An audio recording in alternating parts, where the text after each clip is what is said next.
I'm Lieutenant General Elise Maddox, 48 years old, and they thought I was just there to fill a seat. To my family, I was an awkward, uniformed anomaly.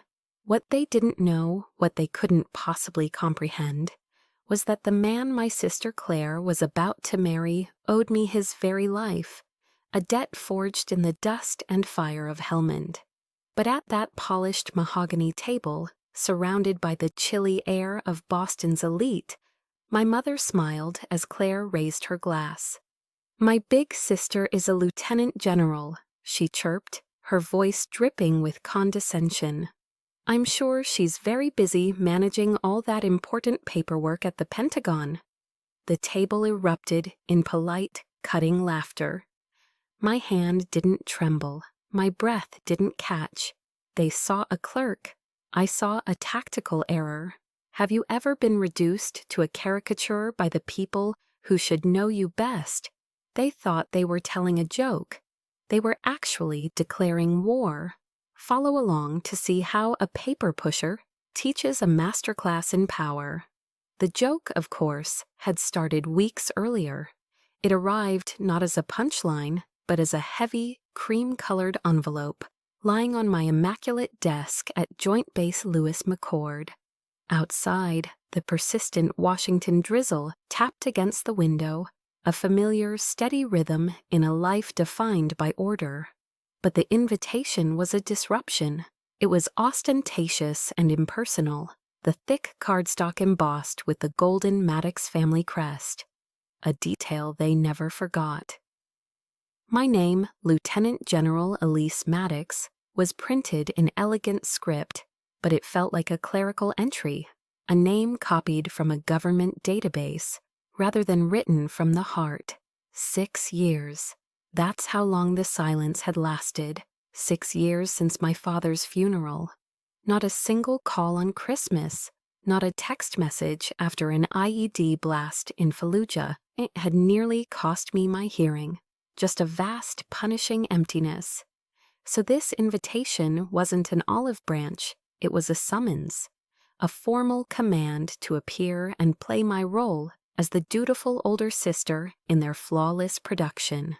6 years of silence, and this was their first transmission.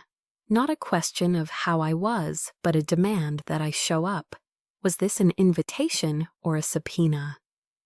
Master Sergeant Grant entered without knocking, a privilege earned over 15 years in places where politeness was a liability. He placed a mug of black coffee on my desk. His eyes flickered to the invitation, then back to my face. "It's them again, isn't it, General?" he asked, his voice low and steady. I said nothing, just nudged the envelope toward him. He picked it up, his gaze narrowing as he read the groom's name.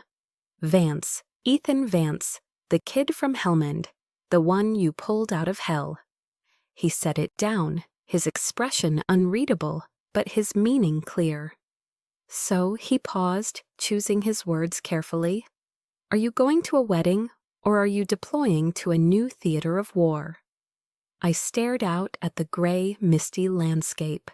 He understood my silence. "Go," he said, his tone firm. "But don't wear those stars on your shoulder like armor. Wear them like a legacy. Let them remember exactly who you became without them." On the Alaska Airlines flight from Seattle to Boston, I paid extra for a first-class seat. Not for the luxury, but for the privacy. I needed the space to breathe, to brace myself. My phone vibrated against the armrest. The screen lit up with Claire's name. I took a deep, steadying breath before answering. "Elise," my sister's voice chimed, bright and brittle as a silver bell. "I just wanted to make sure you weren't planning on wearing that uniform to the wedding. It's just a bit much. This is Boston, you know, not Fort Bragg. I'm just worried people won't know what to say." Every word was coated in sugar, but the core was cold steel. The condescension was so effortless, so practiced. I gripped the leather armrest, its coolness a stark contrast to the heat rising in my chest. I'll take it under consideration, I replied, my voice mechanically even. I ended the call before she could say another word. The battle had begun at 35,000 feet. They didn't want my presence. They wanted a sanitized, approved version of me. The taxi dropped me in front of the familiar brownstone on Beacon Hill, with its antique gas lamps and brick sidewalks. Nothing had changed. It was still stately, still imposing, and still achingly cold. My mother, Catherine Maddox, opened the door. She was flawless in a beige cashmere dress, a string of perfect pearls at her throat. She didn't hug me. She didn't even offer a real smile. Her eyes swept over me, a quick, dismissive appraisal that ended on my ramrod-straight military posture. "Elise, come in," she said, her voice devoid of any warmth. "I trust you'll be on your best behavior. Let's not ruin Claire's big day." It wasn't a welcome. It was a warning. My chest tightened, a familiar sensation, like a block of ice settling in my lungs. I wasn't a daughter returning home after 6 years. I was a risk to be managed, a potential threat to their picture-perfect world. Her words hung in the air, cold and sharp as a shard of glass. It wasn't a new wound. It was just the echo of an old one, stretching all the way back to a childhood spent trying to be seen. In the living room, my mother paused to admire a silver-framed photograph on the mantelpiece, a picture of Claire and me as teenagers. Claire was radiant, a genuine smile lighting up her face. I was standing slightly behind her, my own smile a tight, practiced line. Seeing that photo, the years collapsed. The polite, cutting dismissal I had just received at the door was not an isolated incident. It was the final entry in a long, detailed ledger of insignificance. I was 17, and my senior prom was approaching. The air in our Beacon Hill home was thick with excitement, but none of it was for me. It was for Claire, then 15, who was being fitted for her debutante ball gown. I watched as my mother fussed over her, her voice a soft coo of admiration. "My darling, you look like a princess," she said, smoothing the seafoam green silk of the Oscar de la Renta creation. Claire twirled, a vision of youthful grace. I cleared my throat, my own upcoming milestone feeling small and clumsy in comparison. "Mother, about my prom dress," I began. She turned, her adoring expression fading into one of cool assessment.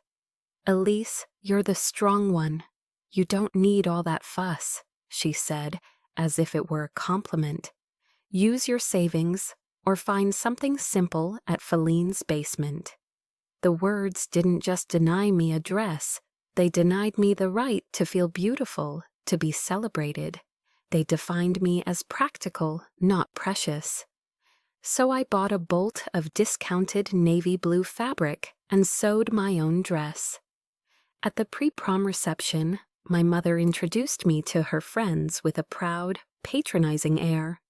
"This is Elise. She's so wonderfully practical, never demanding." They all nodded, praising my sensible nature, while I stood there in my homemade dress, feeling like a handmaiden next to the princess they all adored. The praise was the most sophisticated form of contempt. That pattern of dismissal followed me to the day I left for West Point. It was a bright, crisp Boston morning at Logan Airport. My family was there to see me off, but they weren't truly with me. All their attention, all their pride, was focused on Claire, who had just won a citywide piano competition. My mother was holding court, recounting every triumphant note of Claire's performance to anyone who would listen. She spoke of Claire's future at Juilliard, of a brilliant artistic career. I stood to the side, invisible in my plain civilian clothes, my heavy duffel bag a silent testament to the different path I had chosen. When it was time for me to go through security, My mother just turned briefly.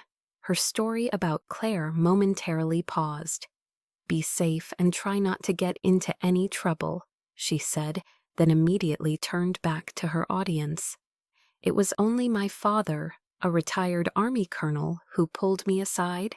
He enveloped me in a hug, the familiar scent of his Old Spice, a comforting anchor.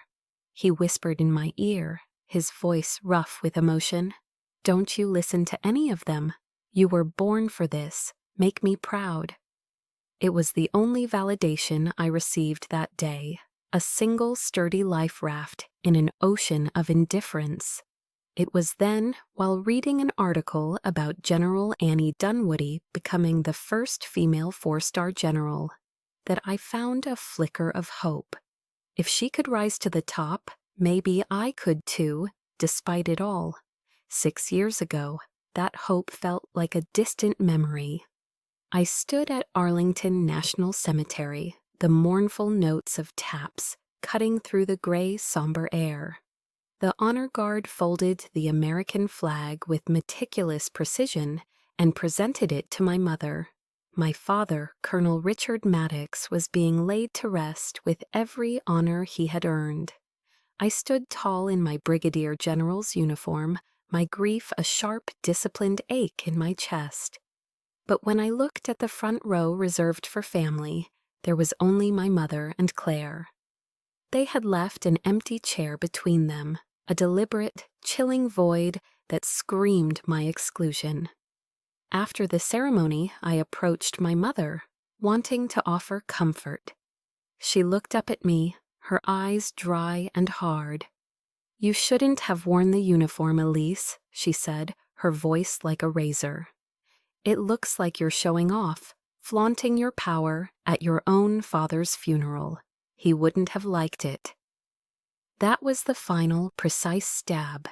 They had weaponized my father's legacy against me, turning the very thing he was proudest of into a source of shame.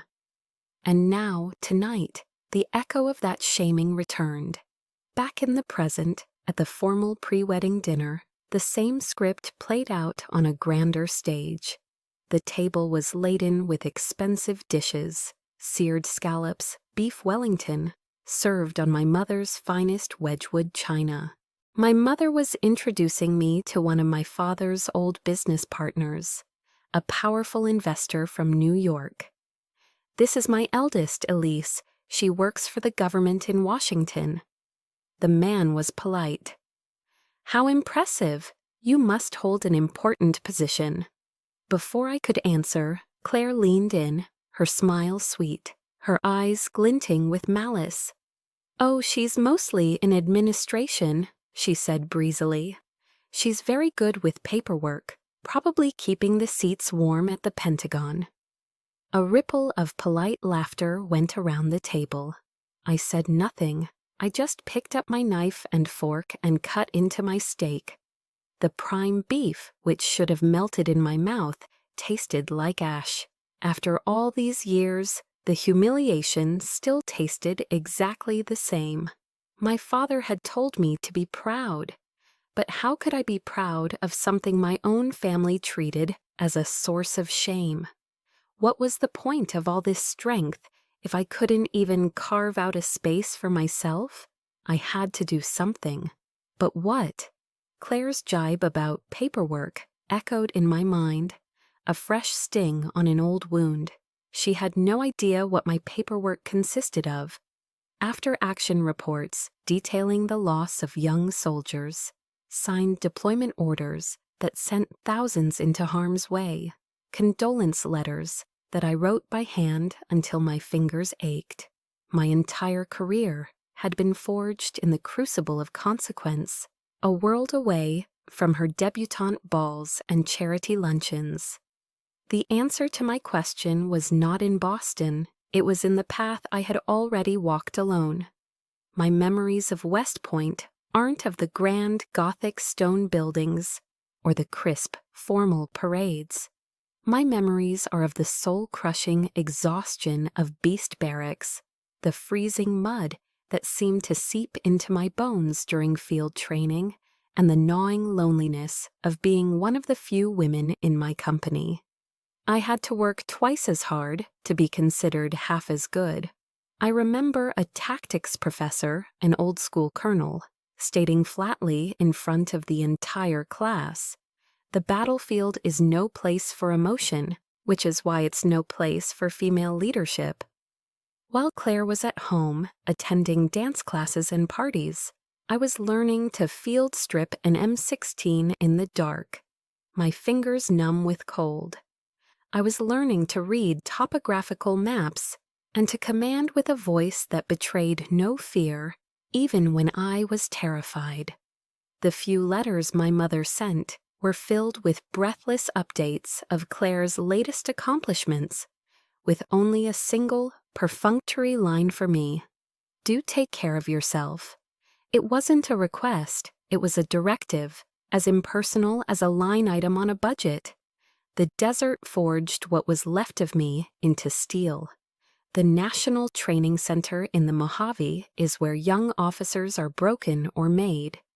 As a young captain, I was there commanding an armored company in a simulated combat rotation. It was 120 degrees in the shade, with relentless sand and a fatigue so profound it felt like a physical illness. During a critical night offensive, our communications systems went down. Panic began to ripple through the ranks. But I remembered my father's words: "When technology fails, trust your people."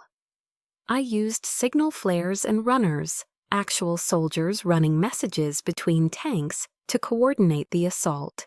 We took our objective, but it was messy and costly. After the exercise, a senior evaluating officer, a battle-hardened general, pulled me aside. "You've got your father's grit, Maddox," he said, his voice gravelly. It was the highest praise I had ever received. But when I called home, excited to share the news, my mother's only response was, "That sounds terribly dangerous. Why can't you find a safer job, something behind a desk?" She didn't hear courage.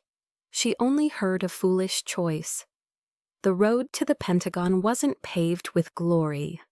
It was paved with 16-hour days, cold takeout eaten at my desk, and a string of failed relationships. I chose duty over dinner dates, mission readiness over personal milestones. I missed my best friend's wedding. I missed birthdays and holidays.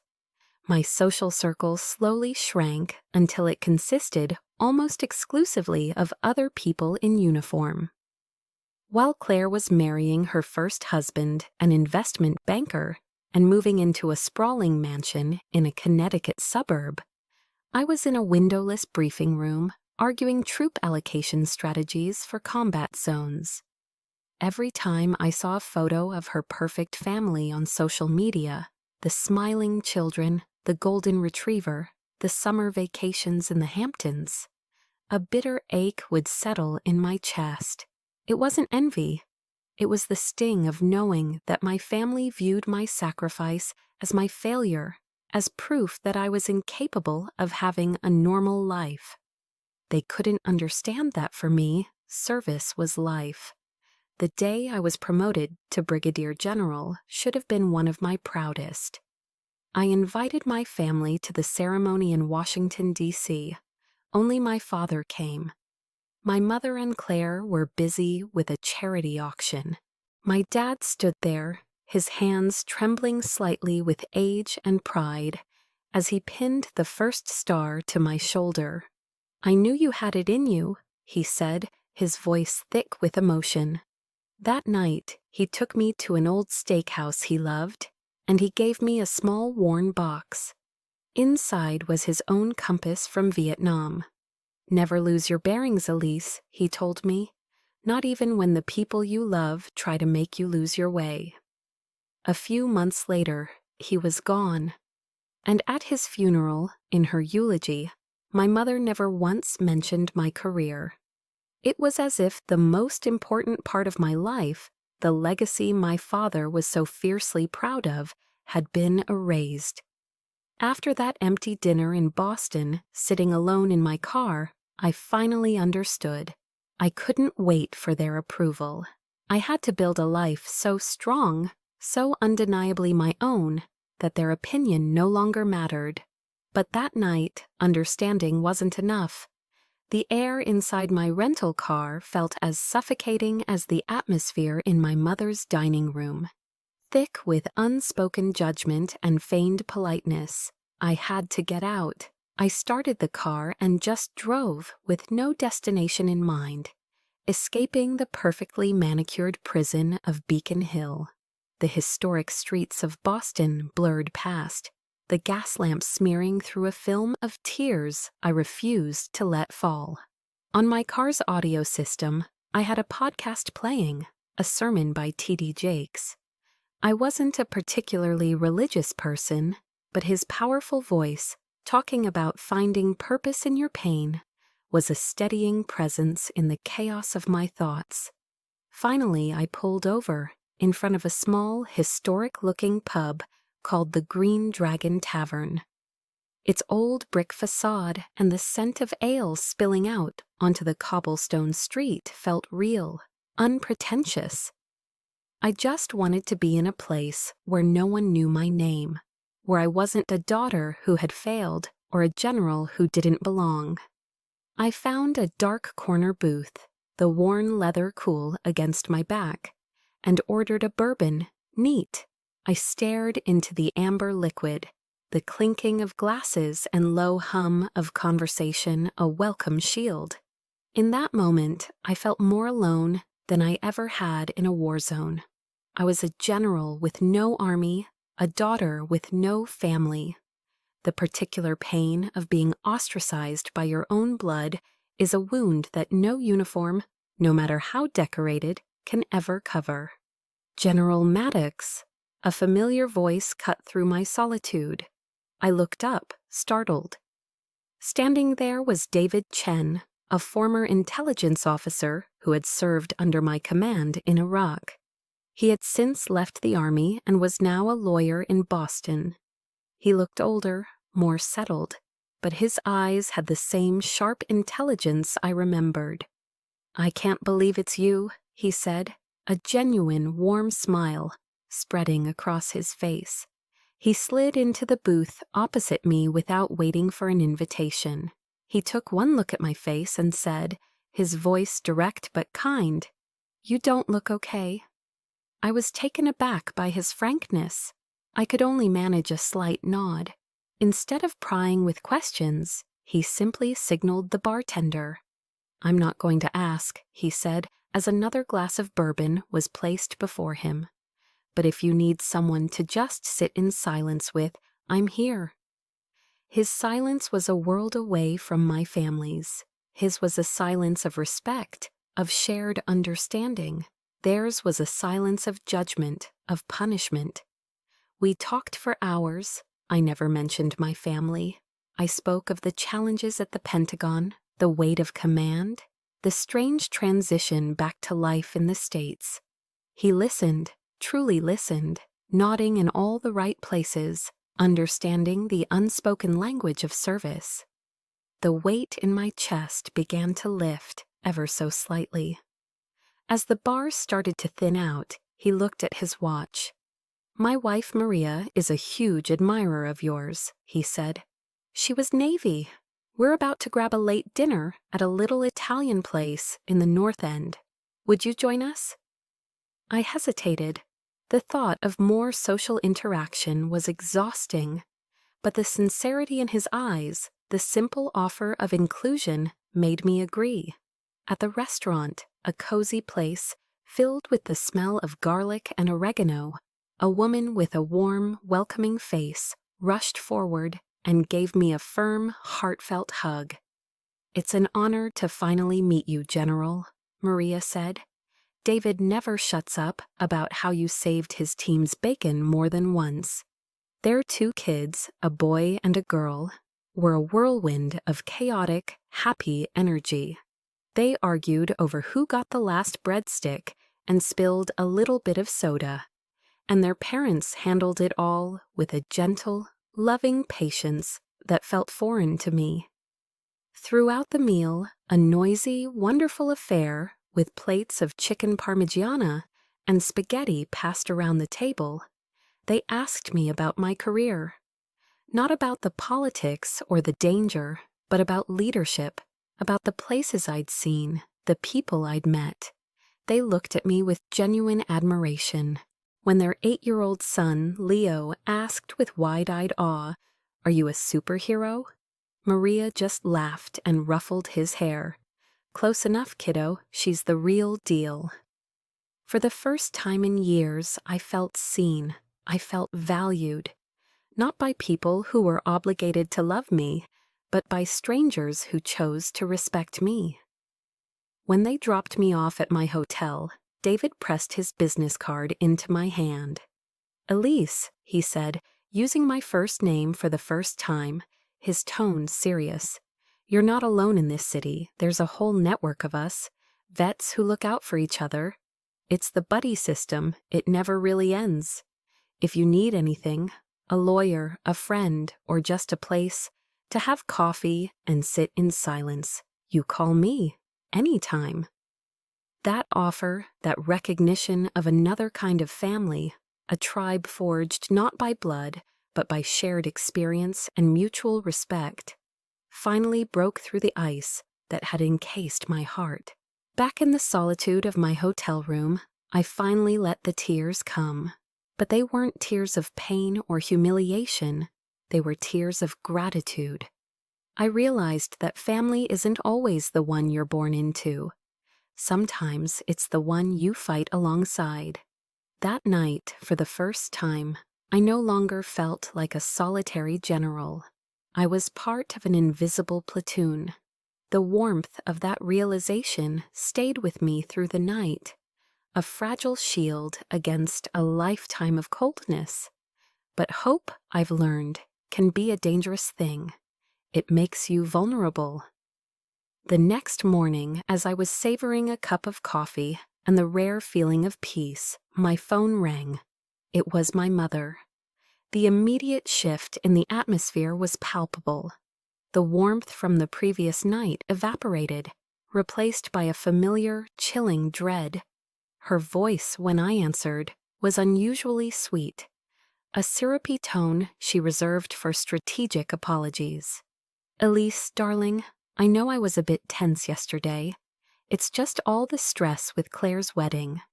She paused, a calculated beat for me to absorb her feigned remorse. I remained silent. My silence had always been a weapon she couldn't counter. "I have a small favor to ask," she continued, getting to the point. "Ethan's father, Mr. Vance, is a major defense contractor. He's heard so much about you and is just dying to meet you. I thought we could have an intimate family lunch at the club. It would be so good for family relations, you know." I knew instantly. This wasn't an invitation, it was a transaction. They wanted to leverage my rank, to use my stars to impress a business associate. The fragile peace I had felt just moments before shattered, replaced by the bitter, metallic taste of being used. They only called when they needed something. I wasn't a daughter, I was an asset. Against my better judgment, I agreed. A part of me was morbidly curious to see the play unfold, while another, foolish part of me still clung to a sliver of duty. The country club in Brookline was another world, a universe of manicured lawns, quiet wealth, and unspoken rules. Men in pastel polo shirts and khaki pants discussed stock portfolios, while women with blinding diamond bracelets made small talk. My mother and Claire were already there, their smiles bright and brittle. Mr. Vance was a large man with a politician's handshake and an appraising gaze that missed nothing. Throughout the lunch, my mother became my unofficial publicist. "My daughter, the general," she would say, launching into exaggerated tales of my achievements, stories she'd never cared to listen to before. Claire, a master of subtle manipulation, deftly steered the conversation towards the lucrative defense contracts Mr. Vance's company was bidding on. I sat there eating my lobster salad, feeling like a prized racehorse being trotted out for a potential buyer. They weren't introducing Elise Maddox, their daughter, their sister. They were showcasing Lieutenant General Maddox, a valuable commodity. It was a performance, and I was the unwilling star. After lunch, once Mr. Vance had departed, presumably impressed, my mother guided me to a private lounge overlooking the 18th hole. Her demeanor shifted from charming hostess to concerned matriarch. "Elise, there's a delicate matter," she said, her voice low and serious. "The Vance family is insisting Claire sign a rather unfavorable prenuptial agreement. They're underestimating our family, our standing." She handed me a thick legal document. The air left my lungs. "I want you to speak to Ethan," she said, her eyes boring into mine. "As his former commanding officer, you have influence over him. You need to tell him that this is disrespectful, that it could be seen as a slight against a high-ranking officer's family, and that could affect his reputation in the military." I was speechless. The audacity was breathtaking. They weren't just using my rank for social currency, they were demanding I use it as a weapon in their financial negotiations. It was unethical, an abuse of power that could destroy both my career and Ethan's. Claire, who had been silent until now, stepped forward, her blue eyes welling up with perfectly formed, strategic tears. "Please, Elise," she whispered, her voice trembling. "He'll listen to you. You're my only hope." The performance was flawless. The loving mother and the desperate sister united against the cold, unfeeling world. They had pushed me past every boundary of decency and honor. They had finally reached my limit. In that quiet, opulent room, something inside me shifted. The years of hurt and resignation solidified into a cold, clear anger. I looked at my mother's expectant face, then at my sister's tear-streaked one. A line from Sun Tzu's The Art of War surfaced in my mind. "If you know the enemy and know yourself, you need not fear the result of 100 battles." I finally knew my enemy. "No," I said. My voice was quiet, but it resonated with an authority they had never heard from me before. My mother's smile faltered. "What did you say?" "I said no," I repeated, my gaze unwavering. "I will not abuse my authority for this family's financial gain, and I will not allow either of you to use me as a pawn in your games any longer." Claire's manufactured tears vanished, replaced by a flash of pure venom. "You're so selfish," she spat. "It's always about you, isn't it?" My mother's face hardened into a mask of cold fury. "If you won't help your own family, Elise, then don't consider yourself a part of it." I met her gaze without flinching. "Ma'am," I said, using the formal term of address for the first time, a word that was both respectful and distancing. "I haven't been considered a part of this family for a very long time." I turned on my heel and walked out of the room, leaving them in a stunned, uncomprehending silence. The drive back to the hotel was a blur. I didn't register the traffic or the city lights. There was only a cold, hard knot in my stomach and the echo of my mother's final threat. I had drawn a line in the sand, and I knew they wouldn't just let it be. The moment I walked into my hotel room, the phone began to ring. A shrill, insistent demand. I knew it was Claire. A part of me wanted to ignore it, to let it ring until it died.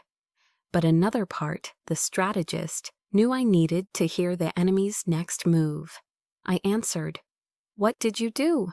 Her voice wasn't the sweet, lilting soprano she used in public. It was a low, vicious hiss. "You've ruined everything. Ethan is hesitating now. He said you were right." I held the phone away from my ear, The venom in her tone almost palpable. I said nothing. My silence seemed to infuriate her more. "If you don't fix this," her voice dropped into a clear, chilling threat. "I swear I will make you regret it. You think you're so perfect, so untouchable in that uniform? I know there are stories in the military. I'll make sure everyone knows you're not the saint you pretend to be." A shudder went through me, but it wasn't fear. It was a profound, icy rage. My own sister, my blood, was threatening to destroy the career I had spent my entire life building, all over a prenuptial agreement. It was the final straw. The dam of a lifetime of suppressed anger didn't just crack, it shattered. As if on cue, my phone buzzed with another call. It was David Chen. I ended the call with Claire and answered, my hand trembling slightly. "Elise, I'm sorry to bother you," he said, his voice grim, "but I just heard something that you need to know." I braced myself. A friend of mine at the Pentagon, in the Inspector General's office, did some digging after we talked. He found an old anonymous complaint filed against you a few years back. It alleged that you bent the rules for a promotion. My blood ran cold. It wasn't substantiated, not enough evidence for a formal investigation, but it was enough to put your file on a hold status. It delayed your promotion to Lieutenant General for nearly a year. My mind raced, flashing back to that frustrating, inexplicable period of stagnation. That was why. "Elise," David continued, his voice hesitant. "The complaint had some very specific grammatical errors, and it mentioned details about your family dynamics that only an insider would know. It was a direct hit. The air was knocked from my lungs. Claire, it had to be Claire. The timing, the specificity, the sheer malice of it all. She had tried to sabotage me from the shadows years ago. This wasn't a new tactic, it was an escalation. This betrayal was more intimate, more painful than any physical wound I had ever sustained on the battlefield. I hung up the phone, the silence of the room roaring in my ears. I walked into the bathroom and stared at my reflection in the mirror. I saw the face of a lieutenant general in the United States Army, a woman who had commanded thousands. I saw the fine lines around my eyes, each one a map of sleepless nights and life-or-death decisions. But beneath the authority, I saw a deep, profound exhaustion, a lifetime of being diminished, of being told I was too much and not enough at the same time. They had taken my childhood, my youth. Now they were coming for my honor. No, not again. A quote from Theodore Roosevelt, one my father used to repeat, slammed into my mind. "It is not the critic who counts. The credit belongs to the man who is actually in the arena." I had been in the arena my entire life. I had faced down enemies with guns and bombs. I would not be taken down by whispers and threats from the cheap seats. I leaned closer to the mirror, my own eyes staring back, hard and unflinching. "You are done being silent," I said to the woman in the reflection. "You are done enduring. You fought for your country. Now you fight for yourself." In that instant, a lifetime of defensive maneuvering ended. A cold, hard, strategic clarity took its place. I would not just defend, I would attack. I would go to that wedding, not as the scorned older sister, but as a commanding officer arriving to inspect her troops. I walked out of the bathroom, my movements now precise and purposeful. I picked up my phone and dialed Master Sergeant Grant in Washington. He answered on the first ring. "Grant," I said, my voice sharp and clear, all traces of emotion gone. "I have a new set of orders. First, I need my Class A, Army service uniform, full decorations, overnighted to my hotel. Use the fastest courier available." Second, pull the complete service record for Major Ethan Vance, with a specific focus on the after-action report from the Helmand operation where I was the ground commander. And third, I want a manifest of every single one of my awarded medals and citations. I want them polished and ready. There was a brief pause on the other end, then a single, resolute reply. "Roger that, General. Consider it done." He didn't ask why. He knew. The battle had been officially declared, and I had just called in my first wave of reinforcements. They wanted to treat me like a gatekeeper. Fine. I would show them who held the keys to the kingdom. My hotel room transformed from a place of refuge into a tactical operations center. The emotional storm had passed, leaving behind the cold, clear focus of a commander before an engagement. I remembered a quote from Eisenhower I'd read years ago. "Plans are worthless, but planning is everything." The plan could change, but the process of planning, of assessing the terrain, knowing my assets and understanding the enemy, that was where I would find my strength. My laptop was open, files and documents arranged in neat, orderly stacks on the desk. I was no longer a wounded guest. I was a general preparing for an operation. The package from Grant arrived via FedEx same-day service before noon. Inside, my Class A Army service uniform was perfectly pressed, the dark blue jacket radiating authority. Beside it, nestled in a velvet-lined box, were my decorations. I carefully laid each one out on the crisp white hotel bedspread, a silent inventory of a life they had dismissed.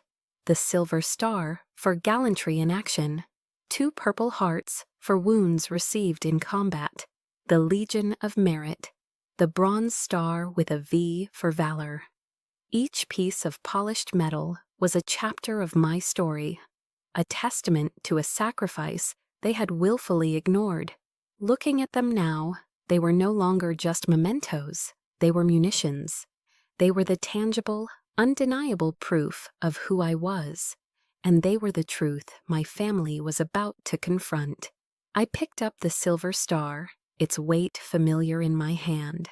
It wasn't just a medal, it was the memory of shrapnel tearing through the air, of the taste of dust and fear, and of a choice I made when others hesitated.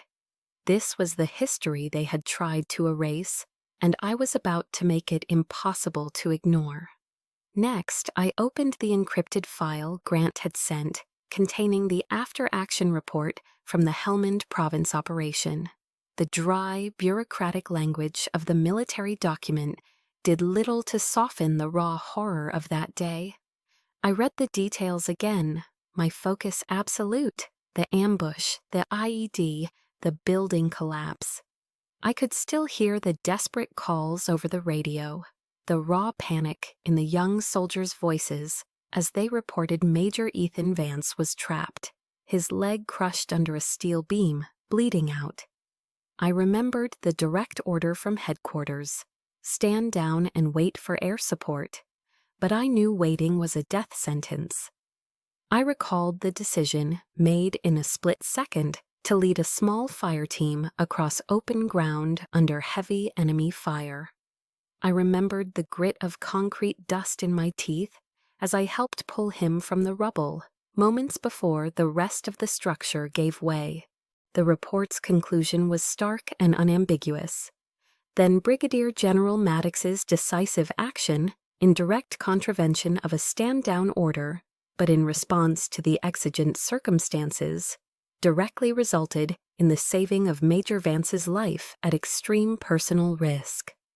This wasn't my version of the story. This was the United States Army's official record. This was my ultimate weapon, and it was about to be deployed. With my own assets accounted for, I needed to probe the position of my potential and most pivotal ally. I dialed Ethan's number. He answered on the first ring, his voice tense.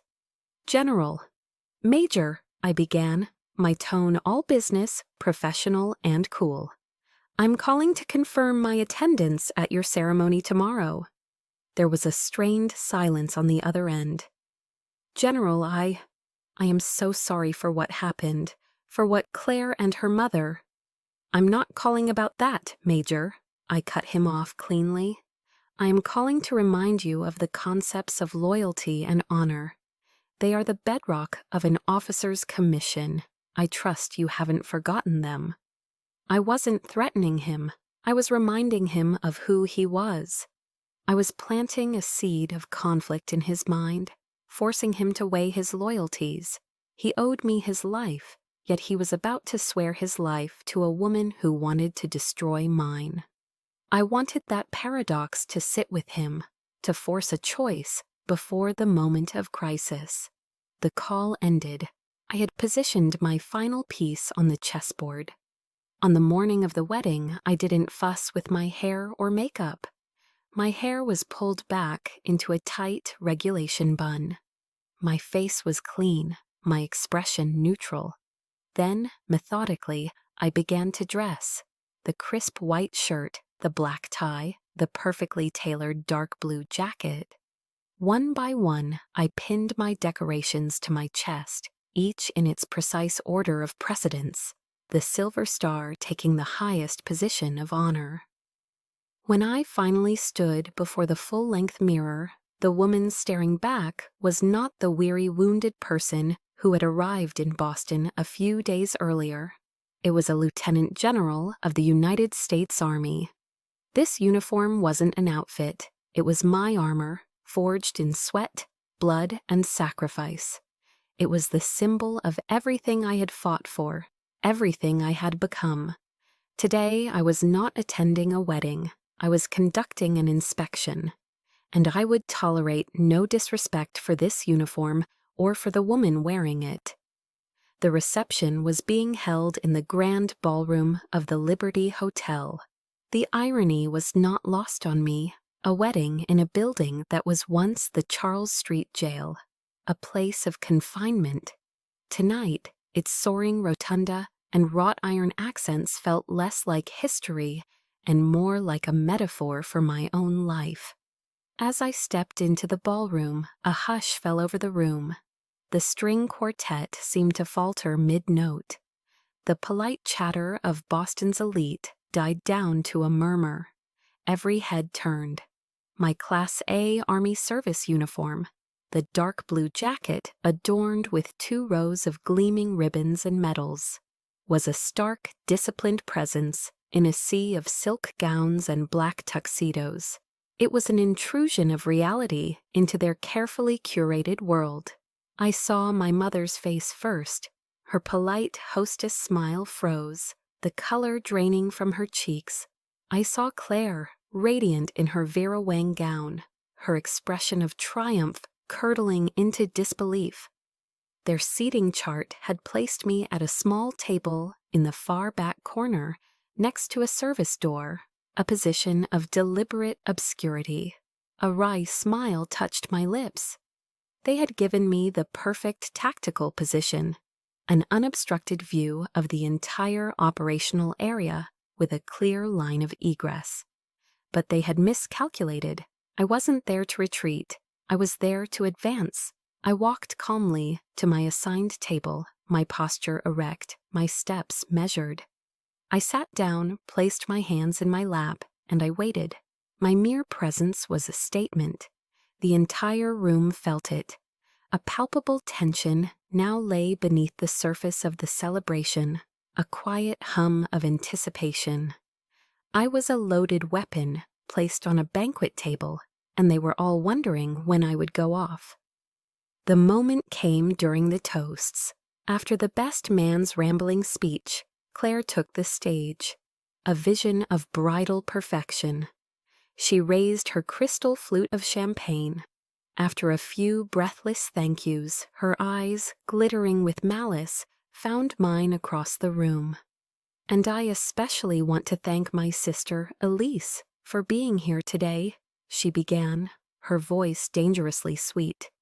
I know how busy she is with all her paperwork at the Pentagon, but she still made time for us. Let's all raise a glass to the quiet gatekeeper of our family." A few confused, polite chuckles rippled through the room. Most guests simply looked uncomfortable, sensing the barb beneath the pretty words. My mother, seated at the head table, leaned into a nearby microphone. "She's always been the family's little embarrassment," she added, her voice carrying across the silent room. But at least she was on time for once. That was it, the final volley. They had declared war on an open channel, in front of their entire army of socialites and power brokers. Slowly, deliberately, I pushed my chair back and stood up. The room went dead silent. Every eye was on me. And in that frozen moment, the unexpected happened. Ethan Vance, the groom, who had been standing on stage with a pained, miserable expression, suddenly set his champagne flute down with a decisive click. Without a glance at his bride or his mother-in-law, he stepped off the stage. He walked with purpose, his steps echoing in the cavernous, silent ballroom. He navigated through the maze of opulent tables, his eyes locked on mine. The entire room tracked his movement as if he were a heat-seeking missile. He stopped directly in front of me. He didn't speak. He simply came to attention, his back ramrod straight, and executed a sharp, perfect military salute. The kind a soldier gives to a commanding officer they deeply respect. The last few whispers in the room died. Then he turned to face the stunned audience, still holding the salute, his voice ringing with an authority no one in that room, least of all my family, had ever heard from him. "Ladies and gentlemen," he said, his voice clear and strong, "please forgive my wife's lack of information." He paused, letting the words sink in, a grenade with the pin pulled. He still held his salute, a powerful public display of allegiance. His eyes swept the room, finally landing on my mother and the head table, where Claire was now staring, mouth agape. "The woman you just heard mocked," he continued, his voice hardening, "is not a paper pusher. She is not a gatekeeper." He took a deep, steadying breath. "This is Lieutenant General Elise Maddox of the United States Army." A collective gasp, a soft whoosh of shock went through the room. Forks clattered onto plates. "She is not just a high-ranking officer." Ethan's voice grew louder, each word a hammer blow to my family's fabricated narrative. "She is the commanding officer who, 6 years ago in Helmand, personally saved my life." The revelation detonated in the center of the ballroom. You could see the mental calculations on every face, the re-evaluation, the dawning horror. This was the woman they had just laughed at. This was the embarrassment. Ethan finally lowered his hand, but his gaze remained fixed on my mother. "And as an officer and as a man," he said, his voice dropping but losing none of its intensity, "I will not stand by while her honor is insulted." The aftermath was swift and brutal. Claire's face went from shock to a ghastly white. Her eyes rolled back, and she collapsed in a heap of expensive Vera Wang silk. My mother shot up from her chair, knocking over her champagne glass. It shattered on the floor, the sound unnaturally loud in the stunned silence. "Elise," she began, but the name came out as a strangled gasp. The chessboard had been flipped, the game was over, and the most powerful move had been made without me having to say a single word. The aftermath was a strange cocktail of chaos and silence. As paramedics attended to the heap of white silk that was my sister, the grand ballroom of the Liberty Hotel held its collective breath. The guests, once a sea of confident chatter, were now a scattered collection of awkward, averted gazes. No one looked directly at me, yet I could feel the weight of every eye. I remained standing by my table, a solitary uniformed island in the middle of the wreckage. And then, through the quiet chaos, something meaningful happened. An elderly man in a tailored tuxedo broke away from his table and walked toward me. I recognized him immediately. Retired General Mark Peterson, one of my father's oldest friends and a legend in his own right. He stopped before me, stood at attention, and rendered a crisp salute. "Well done, General Maddox," he said quietly, his voice filled with a respect that warmed me to my core. "Your father would be immensely proud." After him, a few other officers in the room, both active duty and retired, approached. There were no grand speeches, just firm handshakes, knowing nods, and eyes that conveyed a deep, shared understanding. They weren't just saluting a superior officer, they were acknowledging a fellow soldier who had just won a difficult personal war. In that moment, surrounded by that quiet solidarity, I felt a bond stronger than any blood tie. I didn't stay for the aftermath. I slipped out into the hotel lobby, the cool, quiet air a welcome relief. I was waiting for a taxi when my mother found me. The mask of the elegant Boston society hostess had shattered, leaving behind a raw, poorly concealed panic. "Elise, we need to talk," she began, her voice strained. "You've created a catastrophe. The press will get a hold of this. The family's reputation." "Your reputation," I corrected her, my voice flat and cold. "Not the family's." She flinched as if struck. "You have to do something," she insisted, her hands twisting the strap of her clutch. "Issue a statement, a clarification, say it was all a misunderstanding." I finally looked at her, really looked into the eyes that had judged me with disappointment my entire life. I remembered a quote from Eleanor Roosevelt that I'd held on to. "No one can make you feel inferior without your consent." I had finally stopped giving my consent. "There was no misunderstanding," I said, my voice leaving no room for negotiation. "There was only the truth, a truth that, apparently, neither of you could handle. From this point forward, do not contact me again. Unless it is a matter of life or death." Her mouth fell open. "You can't do that. I'm your mother." I let a beat of silence hang between us before I delivered the final painful truth. "You gave up that right a long time ago."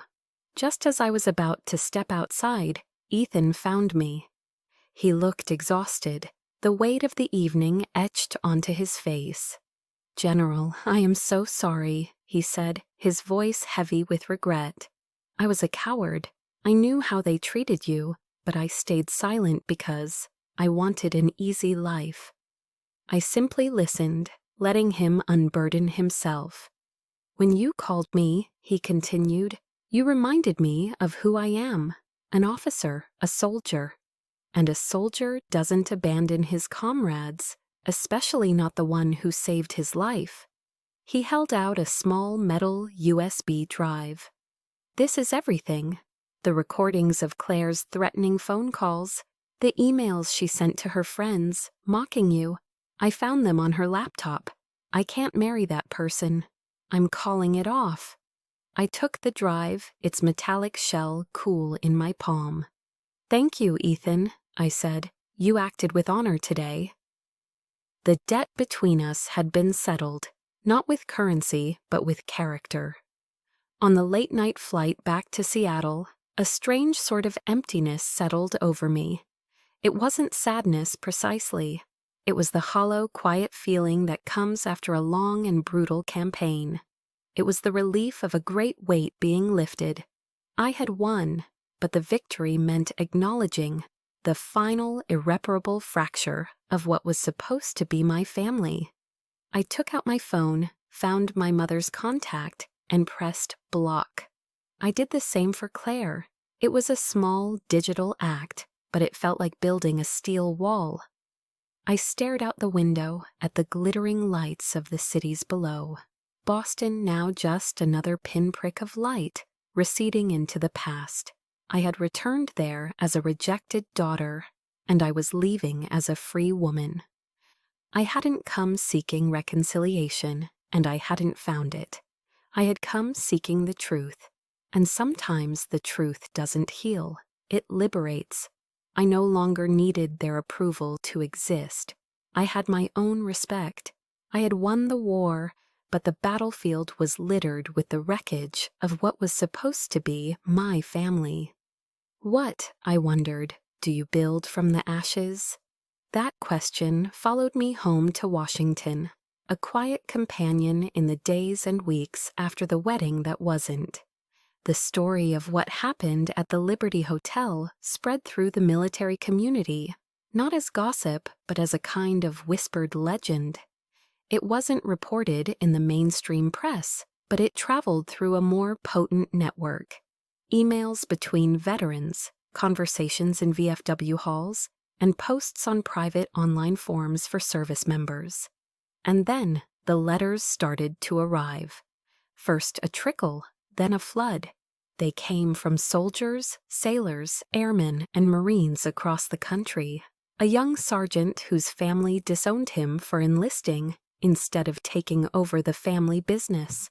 A female captain whose husband cheated on her during her deployment and then accused her of being too damaged by her service.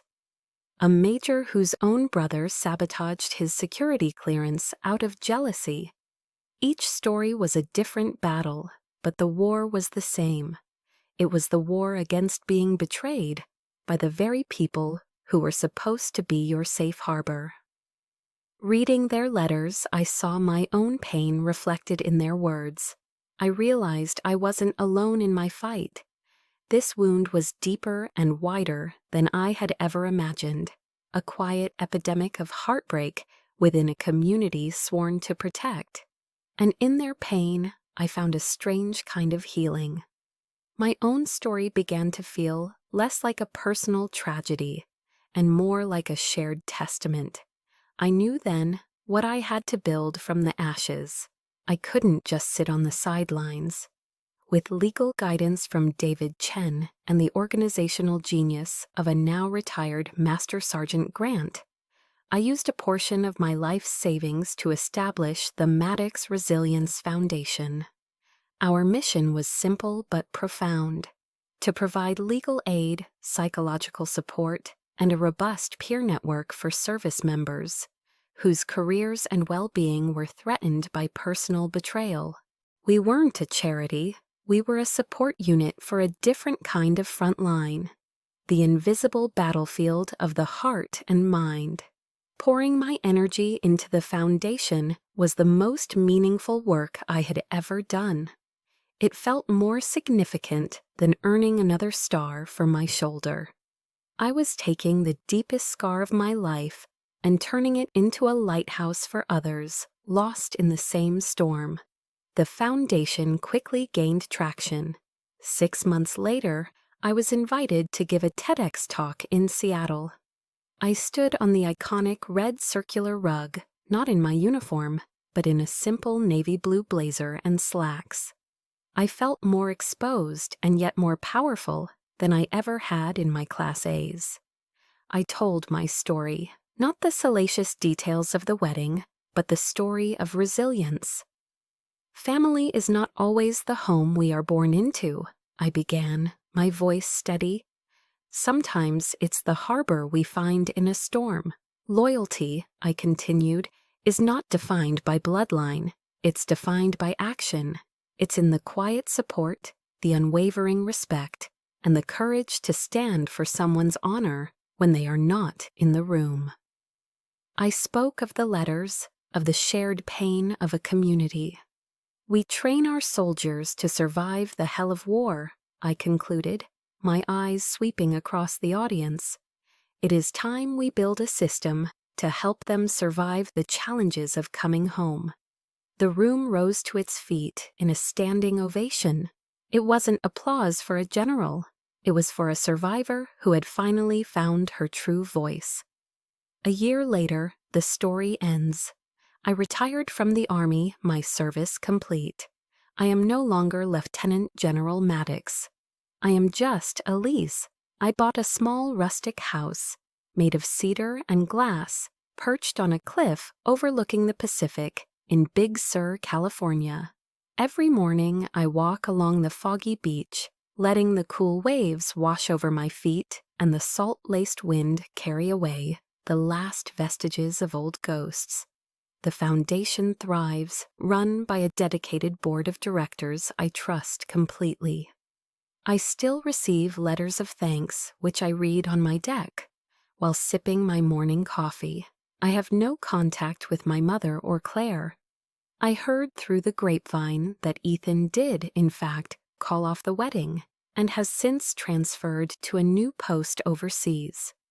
I feel no triumph, no vindictive pleasure. I just feel peace. One afternoon, as I was painting on my porch, the vast expanse of the ocean, my only subject, an email pinged on my phone. It was from Grant. The president would like to appoint you to a new commission on military cultural reform, he wrote. I smiled to myself. A few years ago, that would have been the pinnacle of my ambition. I thought of a Maya Angelou quote that had become my guide. People will forget what you said, people will forget what you did, but people will never forget how you made them feel. The foundation was making people feel seen. That was my new mission. I archived the email and returned to my canvas, dabbing a streak of cerulean blue onto the horizon. I had fought enough battles. Now it was time to live. I looked out at the endless ocean where the sea and sky met in a soft, hazy line. I had walked a long road alone, but I was, at last, no longer lost.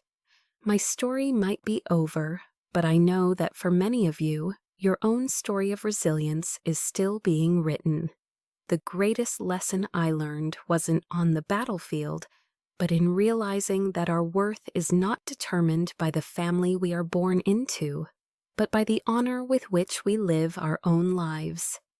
If this story resonated with you, if you've ever felt unseen or underestimated, know that you are not alone. Thank you for walking this road with me. For more true stories that empower and inspire, please like, share, and subscribe to our channel. Your support helps us bring more voices like mine to light.